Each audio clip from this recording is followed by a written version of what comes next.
जब सती के खुद को योगाग्नि के में भस्म कर लेने का समाचार शिवजी के पास पहुंचा, तब शिवजी ने वीरभद्र को भेजा।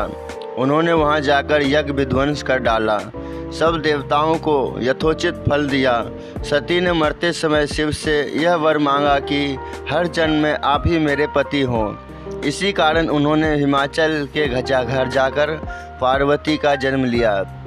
जन्म से पार्वती हिमाचल के घर में जन्म तक उससे घर में सुख और संपत्तियां छा गई। पार्वती जी के आने से पर्वत शोभायमान हो गया। जब नारद जी ने ये सब समाचार सुने तो वह हिमाचल पहुँचे। वहाँ पहुंचकर वह हिमाचल से मिले और हंसकर बोले, तुम्हारी क्या गुण की खान है। यह स्वभाव से ही सुंदर, सुशील और शांत है। यह कन्या सुलक्षणों से संपन्न है। यह अपने पति की प्यारी होगी। अब इससे जो भी दो चार अवगुण है वो भी सुन लो। गुणहीन, मानहीन, माता पिता विहीन, उदासीन, लापरवाह, उसका पति नंगा, योगी, जटाधारी और सांपों को गले में धारण करने वाला होगा। यह बात सुनकर पार्वती के माता पिता चिंतित हो गए। उन्होंने देवर्षि से इसका उपाय पूछा।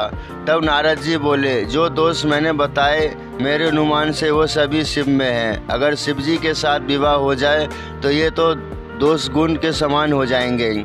यदि तुम्हारी कन्या तप करे तो शिवजी ही इसका किस्मत बदल सकते हैं। तब यह सुनकर पार्वती की माँ विचलित हो गई। उन्होंने पार्वती के पिता से कहा, आप अनुकूल घर में ही अपनी पुत्री का विवाह कीजिएगा, क्योंकि पार्वती मुझे पुराणों से अधिक प्रिय है। पार्वती देखकर मोना का गला भर आया। पार्वती ने अपनी माँ से कहा, माँ, मुझे एक ब्राह्मण ने सपने में कहा है कि जो नारद जी ने कहा है तू सत्य समझकर जाकर तप कर। यह तप तेरे लिए दुखों का नाश करने वाला है। उसके बाद माता पिता को बड़ी खुशी से समाचार पार्वती तप करने लगी।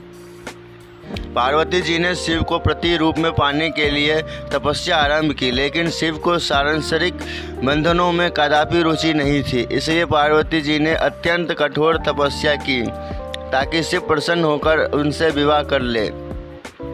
जब सप्तऋषि सती की परीक्षा लेने गए, सप्तऋषि ने पार्वती से जाकर पूछा, तुम किसके लिए इतना कठिन तप कर रही हो।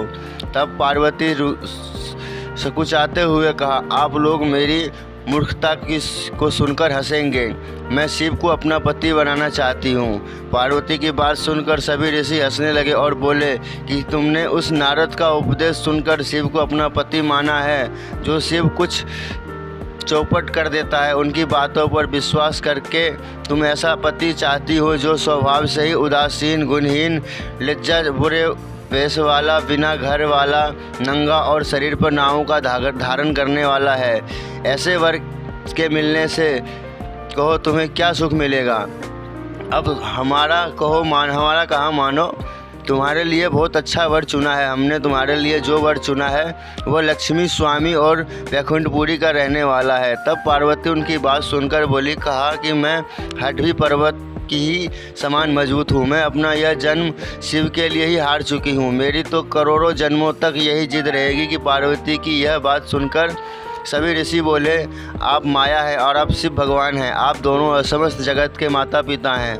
यह कहकर सप्तऋषि पार्वती को प्रणाम करके वहाँ से चले गए। पार्वती जी को दृष्ट निष्ठा ने जीत लिया। शिवजी का मन वर्षों तपस्या करने के बाद एक दिन पार्वती जी के पास ब्रह्मचारी बन के आए।